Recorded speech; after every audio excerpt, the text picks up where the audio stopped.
So we want to go to Jennifer Dowling. She is in that neighborhood. Jennifer, did people listen today? Did people go to that area for the watch parties?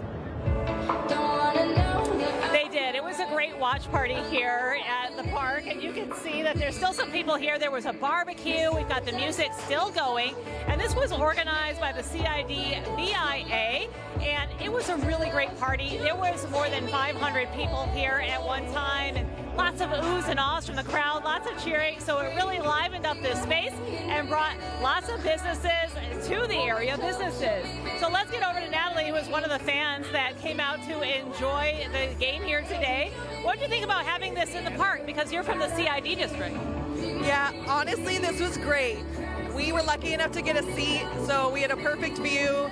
There was a little bit of shade towards the end. This was a great place to watch it, and everybody was like super energetic and into it. Like, it was really fun.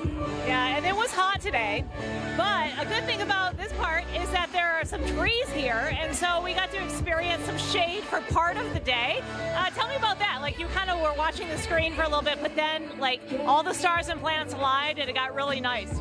Yeah, honestly, the second half was perfect. So I was like holding my hat and, you know, shading my little face. And second half, honestly, like the trees kind of just started, you know, shading a little bit of the sun, and it was glowing. I took a little picture. Yeah, and then took my hat off and just like really settled in for the second half, which honestly really hurt, but it was nice. Yeah, you gotta look at the positive. Glass half full. And so speaking of that, do you have a backup team, right? Because of course we both love the USA. We're both rooting for the USA to win.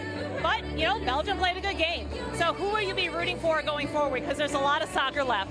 There is a lot of soccer left, and this is probably controversial, but I think my backup team might beat Belgium. Oh, wow. I can see that creating some controversy, but you know, you got to go with your gut, right? Yeah. You think they could win it? I do, yeah. They've been playing great games. Okay. Thank you, Natalie, so much. And with me now is Twin Tan. She is the director of the CID BIA, who helped to organize this wonderful event here today. Tell me, how fun was this, and why did you guys organize it? This was amazing. I had no idea so many people was going to show up. There were so many people, they shut down the streets. And, you know, to see everybody's reaction in this one moment was just so beautiful to see. And it's so sad that we didn't win, but, you know, not every game is going to be a winning game. And I think that, you know, despite all that, like, you know, we can still come together and do something really beautiful. Okay, and tell me how it feels to have events like this here. It's very important for the community because it shows the community about all these wonderful businesses that are here, about the community amenities like this beautiful park. Tell me about that, how wonderful it is to host this. I think events are very amazing because it gives people a window into what the neighborhood is like what we want the neighborhood to be like every single day. I already know the neighborhood's amazing, the businesses already know the neighborhood's amazing, so having events like this is just a taste of what the neighborhood's like every single day. So I really encourage anybody to come to the CID before an event, before a match, after a match, during a match, and just patron all the businesses here. All right, are you going to host another one? I know that we're not back in town as far as the USA playing here, boots on the ground, or any of the other teams, but are there going to be any other soccer watch parties in the district?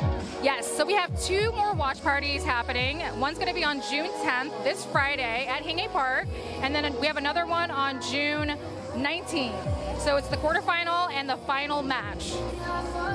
Do you have a backup team? Norway. Norway? Is there any particular reason? I love the rowing. The rowing. I love the rowing. The rowing. It's so cool. You know, the rowing pulls us in. You know, we're like. Yeah, it does. It does. You know, they make the cool noise. Yeah, I agree. That's a good backup. Yeah, it's a nice like window into like their culture too, and I think that's really what's really amazing about the World Cup is that you see so many different countries from all over the world, and you know they bring this little piece of their culture with them, and it's almost like traveling without having to travel. So I love seeing the World Cup fans here. I know. Well, Mexico was my backup team, so now my main team has been knocked out. So is my backup team. So I'm an orphan. I got to pick a new team. Yeah. Pick another one. Yeah. We'll see what fans want me. But I met some really good fans here during this World Cup. And again, we got a lot more soccer, a lot more watch parties to go. And I think it's going to be an amazing end to this World Cup. You know, whether the USA is still in it or not, I'm excited. I'm excited too. I'm excited for All right, I'm going to throw it back to you guys in the studio.